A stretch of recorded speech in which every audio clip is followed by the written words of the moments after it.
Bienvenidos a Radio Sefarad. Estas son las noticias que comenta Jorge. ¿Qué tal? ¿Qué tal, Alejandro? Vamos con los titulares del día. Todos los partidos del Ayuntamiento de Madrid condenan los ataques de Israel a civiles en Gaza, sin decir nada de Hamás.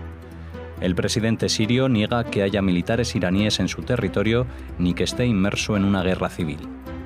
La República Checa abre un nuevo consulado en Jerusalén y se espera que pronto traslade allí su embajada.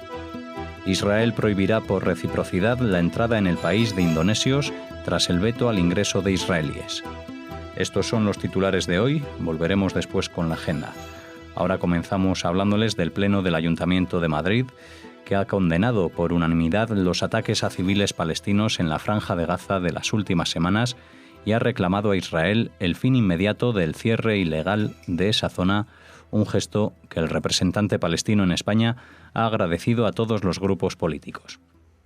El documento aprobado por el PP, Ahora Madrid, el PSOE y Ciudadanos reitera el compromiso con la solución al conflicto basada en el derecho internacional y en el cumplimiento de las resoluciones de las Naciones Unidas y solicita además al gobierno español un refuerzo de los controles sobre el destino y uso del material exportado para evitar violaciones de derechos humanos.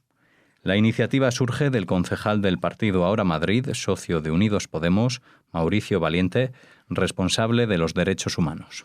Sí, bueno, el responsable de los derechos humanos me recuerda a mí a lo que hablamos esta semana pasada de que Siria le toca presidir la Comisión del Desarme, ¿no?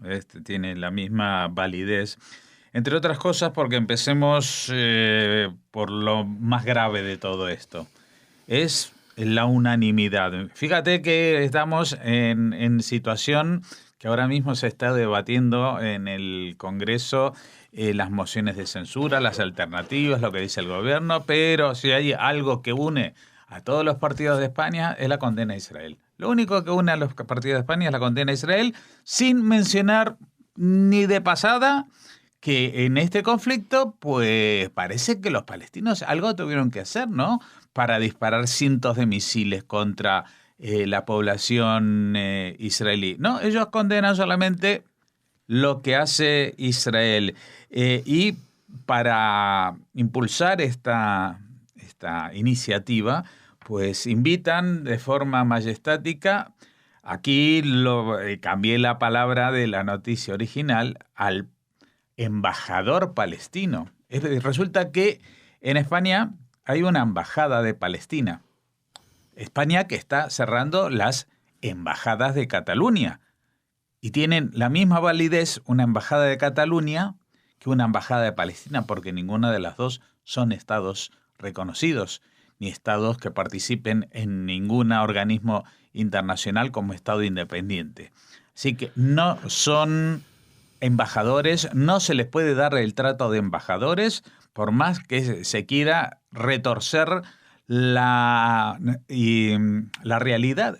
Es, en todo caso, el representante del gobierno palestino en España. Bueno, aquí se han juntado PP, Ahora Madrid, que es Podemos, PSOE, Ciudadanos, como digo, todo, y piden el cumplimiento de las resoluciones de Naciones Unidas. Muy bien, vamos al cumplimiento de resoluciones de Naciones Unidas.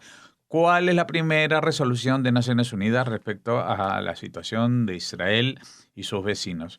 Pues la 181, que es la partición y que habla de que se tiene que crear un Estado judío y un Estado palestino. Pregunta, ¿los que dirigen Gaza están a favor de crear un Estado palestino y un Estado judío? ¿Un Estado palestino al lado de un Estado judío?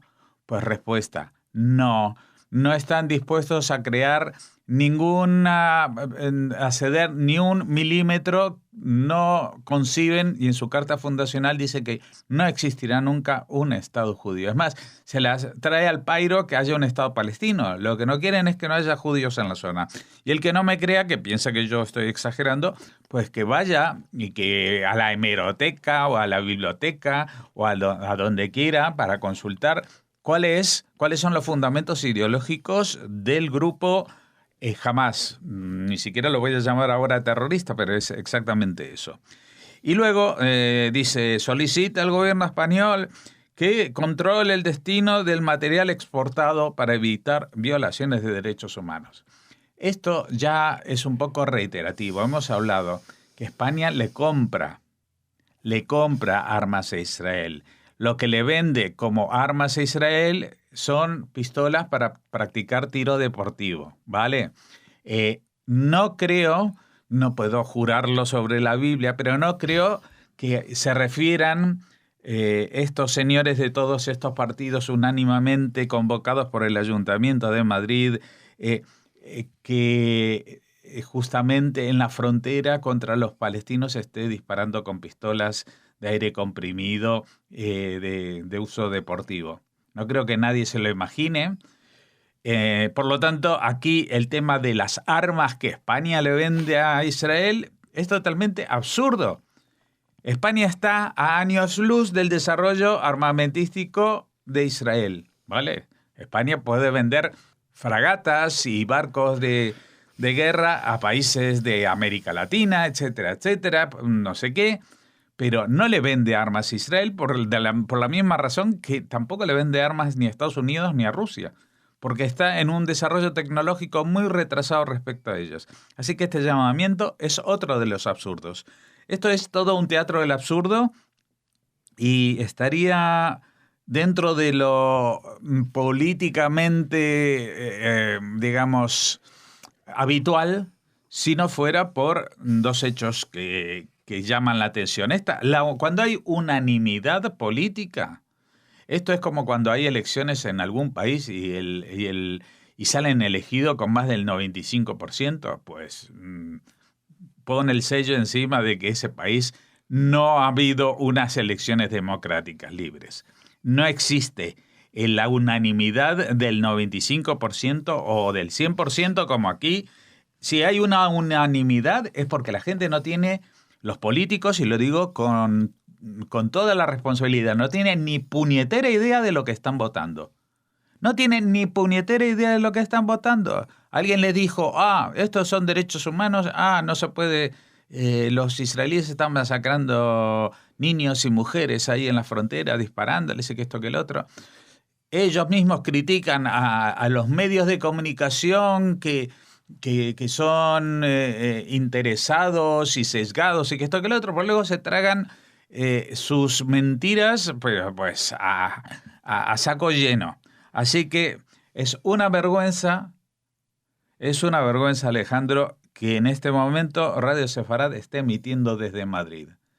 Es una vergüenza que esta ciudad tenga, no entre sus políticos, a alguien como el que hablamos antes, Mauricio Valiente, que tiene un apellido muy rimbombante, pero de derechos humanos se queda muy corto porque lo único que defiende son los derechos humanos de los terroristas y no de los civiles que están del otro lado de la frontera, en Israel, los niños que tienen que correr en 15 segundos para que no los coja un mortero, disparado de forma, digamos, sin apuntar, o estas corrientes que también están incluidas dentro de la izquierda y dentro de Unidos Podemos, ecologistas, que les parece perfectamente y un arma totalmente legítima de protesta el hecho de que se incendien bosques.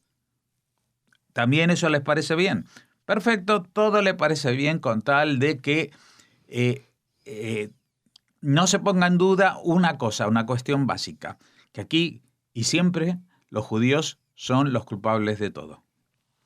El presidente sirio, Bashar al-Assad, negó en una entrevista con un canal ruso que en Siria estén desplegadas fuerzas iraníes y acusó a Israel de mentir sobre su presencia.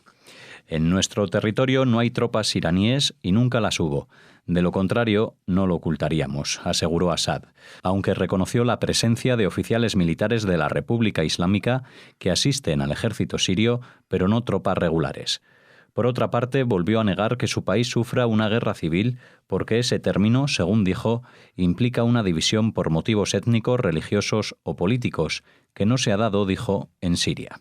Solo ha reconocido que, en la actualidad, no tenemos unidad territorial, acusando de ello a mercenarios comprados por Occidente para derrocar al gobierno sirio.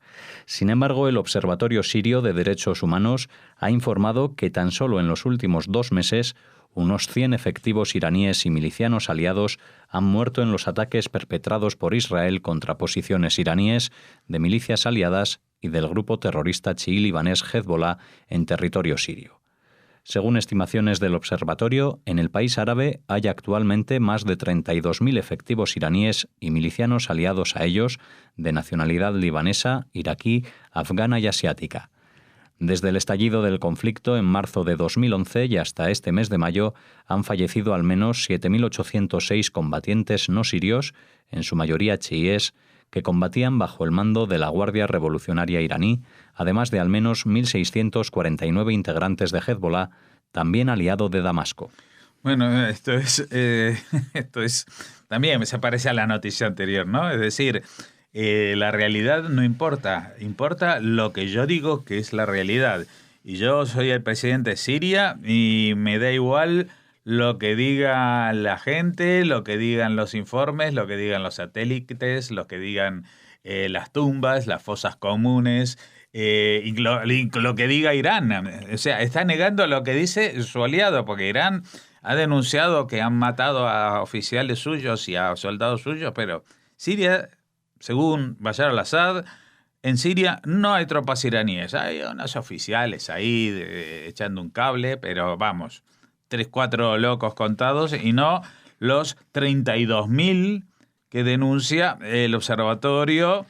Este Observatorio Sirio de Derechos Humanos, que tú dices, bueno, pero ¿y estos quiénes son? Pues estos son los únicos que han estado dando cifras desde hace mucho tiempo, cifras que siempre se han verificado más cercanas a la realidad que cualquier otra cifra, porque en Siria no hay una comisión de Naciones Unidas verificando, no hay observadores extranjeros, no hay periodistas que se puedan mover allí libremente. Con lo cual, pues lo que tenemos son las informaciones que nos llegan de este Observatorio Sirio de Derechos Humanos. ¿Quiénes son? Pues son los opositores al gobierno. Opositores al gobierno. ¿Y quiénes son los opositores al gobierno? Pues son alguien que, por motivos políticos por lo menos, si ya no étnicos o religiosos, están en contra del gobierno y están combatiendo contra el gobierno. Y esto es lo que define una guerra civil que, dice Assad, eso no tenemos aquí. Esto es absurdo, no, es increíble. Después de 7 años y pico, no tienen guerra civil. Es como decir, lo que tenemos es, fíjate, el eufemismo, porque ya más retorcido no podía ser. No tenemos unidad territorial. Es decir, se nos perdió una provincia por el camino, el río se desvió y ahora hay un problemita por ahí, hay gente que está haciendo lío, pero eso no es una guerra civil. No tenemos millones de desplazados. No han muerto más de 500.000 de personas. Esto son todos fake news, son todas falsas noticias que pone Occidente para denostar al santo y magnánimo Hafez al-Assad y también a sus santos protectores como Irán, que está ahí protegiéndolo, pero que no está. Porque en la misma declaración dice, en nuestro territorio no hay tropas iraníes y nunca las hubo. De lo contrario, no las ocultaríamos. ¿Por qué no lo ocultaríamos? Claro que lo ocultas. Lo ocultas porque es totalmente invendible incluso para tu gente decir de que tu país está ocupado militarmente por los iraníes.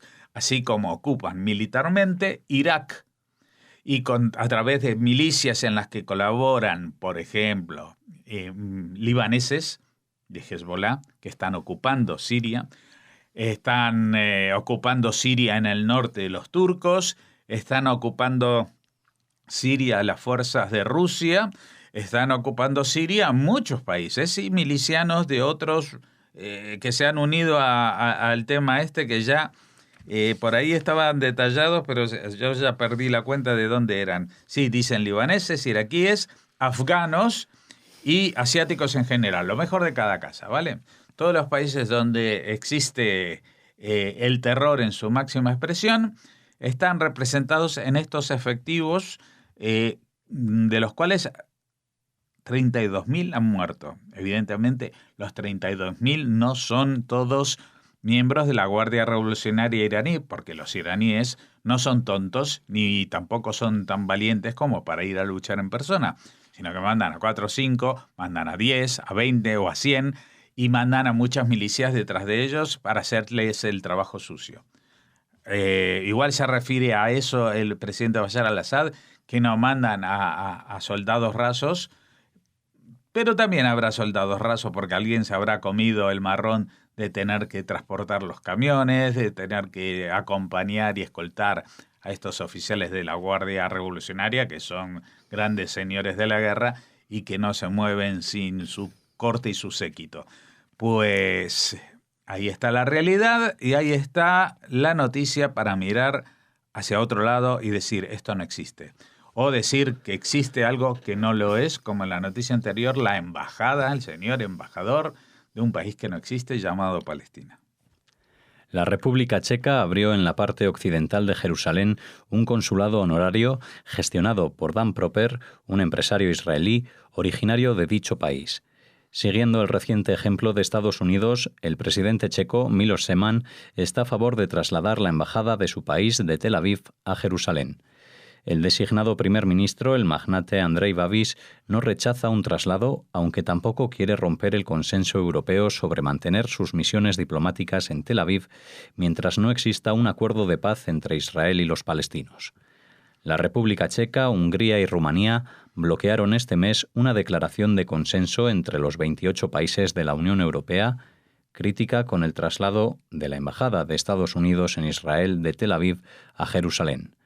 Al final, la declaración fue presentada solo en nombre de la alta representante de Política Exterior y de Seguridad de la Unión Europea, Federica Mogherini. No solo en la República Checa se especula sobre un posible traslado de su embajada en Israel, sino también en Rumanía, donde el gobierno ha anunciado planes en ese sentido que por el momento han sido bloqueados por el presidente rumano. Sí, bueno, aquí hay un detalle en esta noticia que me deja a cuadros. En estos días pasados, este mes, dicen, o sea que me imagino que durante el mes de mayo, pues la representante de Política Exteriores, como sea, la ministra de Asuntos Exteriores de la Unión Europea, Federica Mogherini, intentó presentar una moción conjunta, una declaración conjunta condenando el traslado de la Embajada de Estados Unidos a Tel Aviv a Jerusalén. Bueno, hubo 3 países de los 28, aunque yo sigo diciendo que son 27 más 1, porque el Reino Unido ha dicho que está fuera. Bueno, no importa, contamos 28. 3, República Checa, Hungría y Rumanía, no solamente que dijeron que no estaban de acuerdo, sino que bloquearon esa declaración. Dijeron, no en nuestro nombre, no se puede hacer. Y no tuvo ningún reparo la señora Mogherini en salir a hacer esa declaración en su propio nombre. ¿Quién es Federica Mogherini para hablar en nombre de los países de la Unión Europea si los países de la Unión Europea no se han puesto de acuerdo en una declaración? Es que esto clama al cielo. Es como si dijéramos que aquí el ministro de Exteriores quiere condenar a Hamás y el presidente del gobierno le dice no vamos a condenar a Hamás. Bueno, pues hago una condena en nombre del Ministerio de Exteriores. ¿Pero quién es el Ministerio de Exteriores? Si este tiene que responder a los países, en este caso de la Unión Europea, la representante de la política exterior tiene que responder a lo que les dicen los representantes de cada uno de los 27 o 28 países que la componen. Pero ¿quién es? No voy a utilizar la palabra que me falta, ¿quién es? Porque todo el mundo sabe. Pero es que es increíble, esta señora Mogherini habla en nombre suyo y pone por delante la bandera de Europa. ¿Cómo habla en nombre de Europa? ¿Quién es?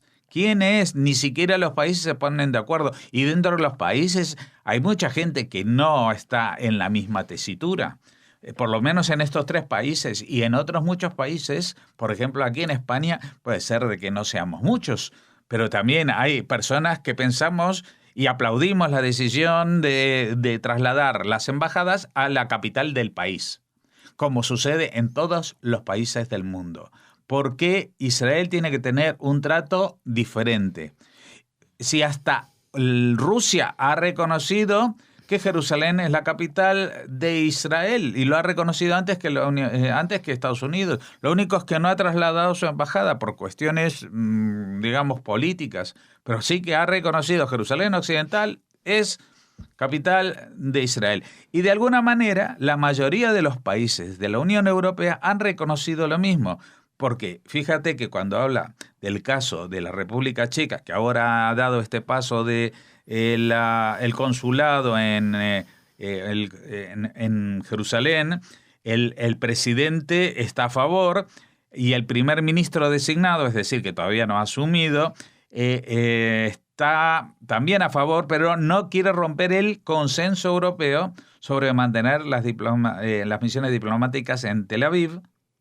Ese es el consenso, mientras no exista un acuerdo de paz entre Israel y los palestinos. Es decir, saben y reconocen que Jerusalén es la capital, pero mientras no se firme un acuerdo de paz, no quieren dar ese paso. Vale, pues que lo expliquen así y que no expliquen de que están en contra de que también otros países den ese paso, porque otros países no pueden ni deben ver siempre las cosas según lo entienda la señora Mogherini o según lo entienda algunos partidos que controlan la ideología dentro de la Unión Europea, y ya vemos hacia dónde nos arrastra todo esto.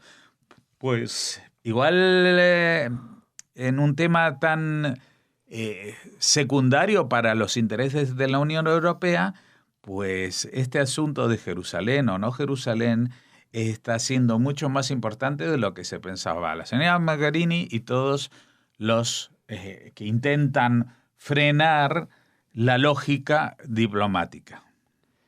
Israel prohibirá por reciprocidad la entrada en el país de los ciudadanos de Indonesia después del veto reciente de las autoridades indonesias al ingreso de israelíes a su territorio ante la escalada de violencia en la frontera entre Israel y Gaza, controlada por el grupo terrorista islámico Hamás. Esta decisión indonesa se produjo 2 semanas después de que se anunciara que ese país del sudeste asiático iba a empezar a entregar visados de turistas a ciudadanos israelíes. Hasta ahora, los ciudadanos de Indonesia sí podían visitar Israel con un visado especial y decenas de miles llegaron durante los últimos años, siendo el país con un mayor número de turistas musulmanes que acuden cada año a territorio israelí. Indonesia es el estado con mayor número de musulmanes del mundo, 260 millones, que suponen el 88% de sus habitantes. Israel e Indonesia nunca han establecido relaciones diplomáticas, pero mantienen abiertos canales de comunicación oficial desde hace más de 2 décadas y ha habido encuentros entre líderes de ambos países en distintos lugares. Indonesia, como tantos otros países musulmanes del mundo, pues no pueden, digamos, tener unas relaciones diplomáticas normales por presiones de los países árabes, etcétera, porque Indonesia es musulmán, pero no es árabe, ¿no? Como todo el mundo sabrá. Es un país enorme en cantidad de habitantes y por eso también la cantidad de visitas turísticas de un país musulmán es el que más tiene en Israel. Me imagino que acudirán a ver o a visitar los lugares santos del Islam o los lugares más representativos de incluso en Belén o en Ramallah o no sé exactamente qué vienen a visitar. Y hasta hace 2 meses incluso la cosa se había normalizado hasta tal punto que los indonesios habían comunicado que iban a empezar a entregar visados de turistas a ciudadanos israelíes, cosa que en muchos países árabes es totalmente impensable, o en muchos países musulmanes, para decirlo de forma más correcta, digamos. Es impensable que un turista israelí reciba un visado para pasar unas vacaciones en Irán, por ejemplo, ¿no? Pero bueno, entonces esto iba a empezar así y justo pues el tema de Hamás, el tema de la Franja de Gaza, las marchas del retorno, presionaron los medios de comunicación y dijeron, ¿cómo nosotros vamos a abrirnos a los israelíes?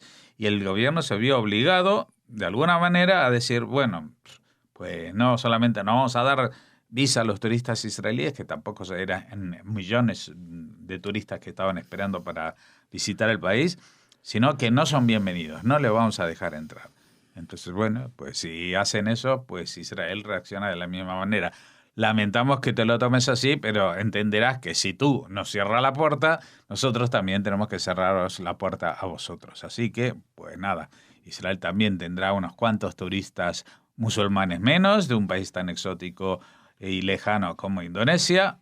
Y estas son las consecuencias, pero yo, que tengo una bola de cristal para el mundo musulmán, vaticino que esto va a durar muy poco y que dentro de unos meses los indonesios por la puerta de atrás dirán, bueno, vamos, si vosotros quitáis las restricciones o las prohibiciones, pues nosotros también la quitamos, haremos una declaración un poco así para consumo interno en Indonesia, que en indonesio, para que no se entere nadie de lo que realmente estamos diciendo, ni siquiera los árabes, y Santas Pascuas y todo arreglado.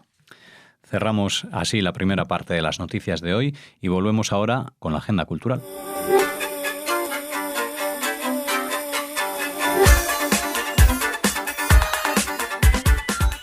Bueno, por fin llegamos a las noticias culturales, que siempre son de un tono mucho más positivo.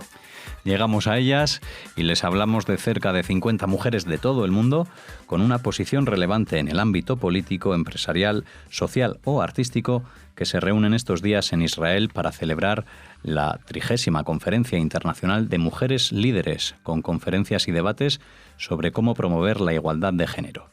Asisten parlamentarias, jueces, empresarias, artistas y otras mujeres con una vida distinguida. Este encuentro se organiza por un organismo del Ministerio de Exteriores israelí cada 2 años con temáticas diversas como la brecha salarial, la violencia machista o la reducida visibilidad femenina en política. Desde África hasta América, pasando por Asia y Europa, altas funcionarias de la ONU, presidentas de ONGs, parlamentarias y ministras comparten en este foro de 3 días sus experiencias. Han sido recibidas por el presidente del Estado de Israel, Reuven Rivlin, en su residencia en Jerusalén, además de visitar el Museo del Holocausto, el Yad Vashem, y conocer el Centro Nacional Salva, la Asociación Israelí para el Cuidado y la Inclusión de Personas con Discapacidad. Sí, esta es una noticia que está desprovista de todo tinte político, de guerras religiosas, etcétera, etcétera, y que tendría que ser 100% positivo y aceptado y publicado y publicitado por la prensa española, donde esto no aparece. No aparece. Una conferencia internacional de mujeres líderes. No es solamente, ojalá las mujeres llegaran. No, aquí están las mujeres que sí han llegado y que están exponiendo y debatiendo cómo hacer para que más mujeres y lleguen a la posición en que ellas están y se eliminen cosas que aquí reivindican muchos de boquilla, pero que luego en la práctica, si esa boquilla está sonando en Israel, pues no la mencionan. Por ejemplo, la brecha salarial, la violencia machista o la reducida visibilidad femenina en política. Incluso partidos de aquí, de España, de que todos ellos, como sabemos, todos los partidos que están en el arco parlamentario, que yo recuerde, excepto creo que Coalición Canaria o alguno de Canarias, que hay una mujer como primera representante, todo lo demás tienen hombres al frente. Pues sería muy de alegrar la intelectualidad, renovar las fuerzas de que las mujeres adoptaran el papel de líderes dentro de sus partidos, que les permitieran llegar a esas posiciones. Y no tenerlas ahí para llenar la papeleta y decir, sí, nosotros tenemos una vicepresidenta, ahora está muy de moda esto de la número 2, ¿no? La número 2. El número 1 sigue siendo el de siempre.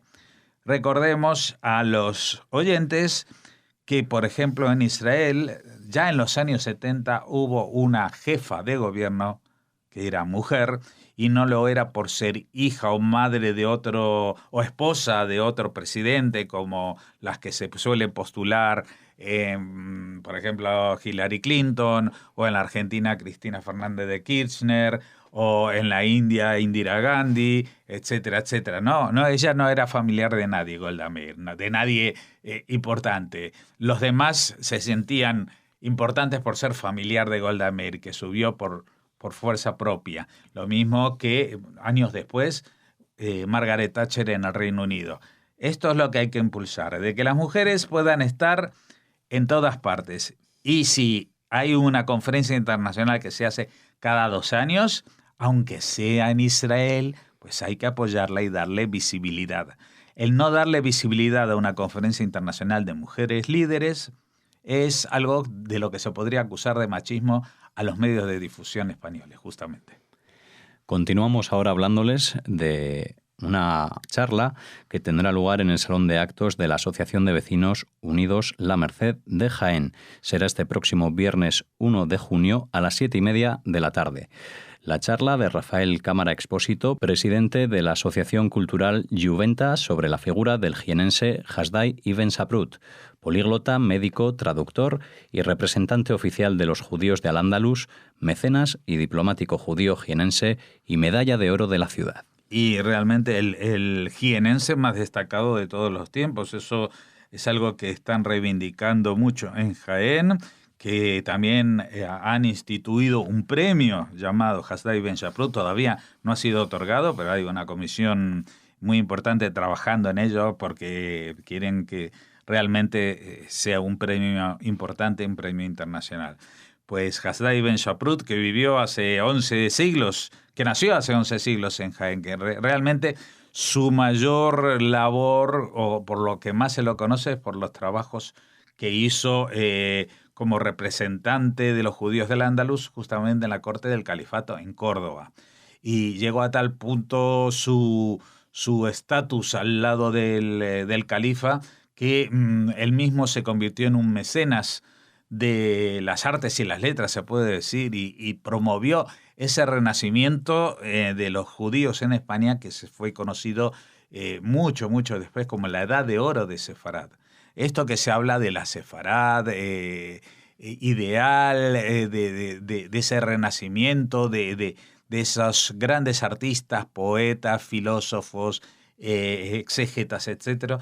Todo esto surge en principio de la labor de Hasdai Ibn Saprut, que aprovechó ese puesto de confianza que le brindó el califa para hacer traer a los judíos más prominentes del mundo para que trabajasen allí, desde Córdoba, que entonces se llamaba Al-Ándalus y que hoy en día es parte de España. Les recordamos esa fecha, este próximo viernes, 1 de junio a las 7:30 de la tarde, en la Asociación de Vecinos Unidos La Merced, en Jaén. Ahora continuamos hablándoles de Seix Barral, que acaba de comprar los derechos para publicar en España un libro aún en redacción de Judy Batallón, Daughters of Resistance, las hijas de la resistencia. Un reportaje, un libro de no ficción narrativa que investiga algo bastante desconocido hasta ahora, el papel activo y no pasivo que tomaron las mujeres respecto a lo que estaba sucediendo con los guetos en Polonia, papel que con el paso del tiempo había caído en el olvido. Así descubrimos que las mujeres abastecían a la resistencia escondiendo armas y munición en barras de pan, que ayudaron a construir los búnkeres subterráneos donde se refugiaban, que circulaban documentos falsos cosiéndolos en sus faldas, o dirigían misiones de espionaje, o también que ayudaron en muchos bombardeos en líneas de tren para cortar el suministro nazi. Toda la historia procede de documentación directa, material facsímil, fotografías y testimonios de la época. La autora, que procede de una familia polaco-judía de supervivientes del Holocausto, ha decidido contar la historia a través de 5 mujeres y sus acciones desde el comienzo del levantamiento del gueto de Varsovia en 1943 hasta 1946. Aunque se trata de su primer libro, el trabajo de Batallón se convirtió en uno de los hot books de la Feria de Londres, en la que sus derechos se vendieron en más de una docena de países e incluso Steven Spielberg los adquirió para una futura adaptación cinematográfica. Ahora, ya terminado el trabajo de documentación y con la redacción planificada, se espera que la obra llegue a España a comienzos del 2020. Sí, esto es un adelanto editorial total, porque la obra ni siquiera está escrita y ya se han vendido los derechos a traducción a 12 idiomas, los derechos de cine, nada menos que a Steven Spielberg, y la iniciativa de por sí ya es llamativa. Contaba esta mujer, que es una investigadora, que estaba buscando otra cosa, estaba buscando en realidad información sobre una paracaidista partisana judía llamada Hannah Senes, de la cual alguna vez hablamos aquí en Radio Sefarad, que también era poetisa y que murió a manos de la Gestapo. Y se topó con un libro de estos que aparecen en las bibliotecas y al que durante mucho tiempo nadie le hizo mucho caso, que son las mujeres en el gueto, ¿no? El papel que tuvieron las mujeres, que no se limitaba. Esto me recuerda a esta primera noticia cultural que dimos, que no las mujeres líderes, las mujeres que no hacen un papel pasivo como en las películas de Hollywood, que son la novia del héroe, la mujer que acompaña y se sacrifica por el objetivo que en realidad protagoniza a su amante, sino que ellas son las heroínas, ellas son las que se juegan la vida. Y así lo hicieron muchas, y lo que pasa es que una vez acabada la guerra, pues todo esto ya se quedó muy, muy en el olvido. Excepto, tengo que decirlo, en lugares como en Israel, donde el papel de la mujer en la resistencia estuvo reconocido hasta tal punto que, por ejemplo, Israel desde el principio tiene incorporada a la mujer en el ejército de forma natural e incluso como elemento de combate, ¿no? Cosa que en otros ejércitos han pasado decenas de años antes de que les dieran permiso para participar en alguna cosa. Bueno, en Israel las mujeres desde siempre han estado en todas las áreas de seguridad del país. No solamente estamos hablando del ejército, también labores de los servicios de espionaje, etcétera, etcétera. Bueno, en este caso esta mujer lo que ha hecho es centrarse en 5 mujeres y llama la atención a mí, por lo menos, el que haya centrado la atención en el levantamiento del gueto de Varsovia en 1943 hasta 1946, que es ya una vez acabada la guerra. Es decir, que en estos perfiles aparecerán lo que estas mujeres hicieron, no solamente durante la guerra, sino también una vez acabada la guerra, porque una vez acabada la guerra, pues en el libro de historia uno se aprende el no sé qué día de agosto de 1945 se firmó la paz. Bueno, se firma la paz, pero una vez acabada la guerra quedan muchas cosas, mucha gente, desplazados, gente que no puede volver a su país de origen porque les han quitado todo y ya no son propietarios de lo que eran, etcétera, etcétera. Y no sabemos exactamente, yo por lo menos desconozco exactamente qué es lo que hicieron estas 5 mujeres, porque ella lo que ha terminado ahora es la documentación. Es decir, todo lo que va a contar es real. Y ahora lo que tiene que hacer es redactarlo, ponerlo en bonito y ponerlo en accesible a un público general, porque no es un trabajo para las bibliotecas científicas para que sigan acumulando polvo y el olvido, sino para que sacarlas a la luz, sacar a la luz a las mujeres, sacar a la luz a las mujeres como elemento activo de la resistencia.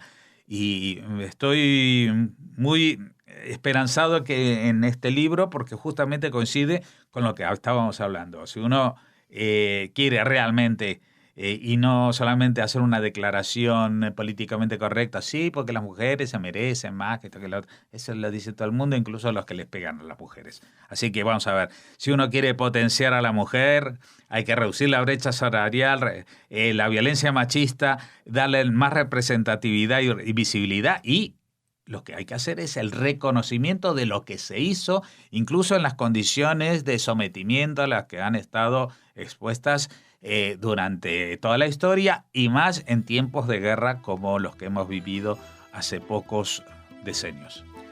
Pues lo dicho, esperamos Hijas de la Resistencia para el 2020, con derechos por parte de Sis Barral para publicarlo aquí en España, y nosotros ya nos despedimos hasta el próximo lunes en las noticias. Bueno, yo me despido hasta el martes, así que Shabbat Shalom, ya aprovecho para decirlo. Shabbat Shalom.